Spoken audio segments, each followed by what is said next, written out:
আপনারা যদি ভুলে গেছেন আপনাদের ব্যাংক অ্যাকাউন্টের সাথে কোন মোবাইল নম্বরটি যুক্ত আছে অথবা আপনাদের অ্যাকাউন্টের সাথে কোন মোবাইল নম্বরটি লিংক আছে সেটি যদি দেখতে চান তাহলে আজকের ভিডিওটি আপনাদের জন্য।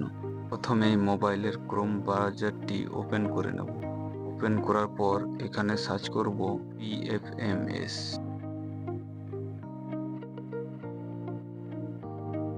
তারপরে একটি লিংক চলে আসবে, এটাতে ক্লিক করব। লিংকটাতে ক্লিক করার পর নিচ দিকে কিছুটা স্ক্রল করব।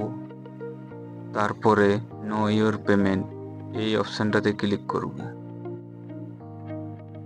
এখানে আপনারা যে ব্যাংকটি চেক করবেন সেই ব্যাংকের নামটি এখানে সার্চ করবেন। সার্চ করার পর ওই ব্যাংকের নামটি এখানে চলে আসবে, এখানে আপনারা বসিয়ে দেবেন। তারপরে ওই ব্যাংকের অ্যাকাউন্ট নাম্বারটি বসাবেন। বসানোর পর আরেকবার কনফার্ম অ্যাকাউন্ট নাম্বার, এখানে আরেকবার অ্যাকাউন্ট নাম্বারটি বসাবেন। অ্যাকাউন্ট নাম্বারটি বসানো হয়ে গেলে ক্যাপচারটি ফিল করবেন। তারপরে সেন্ড ওটিপি এটাতে ক্লিক করবেন।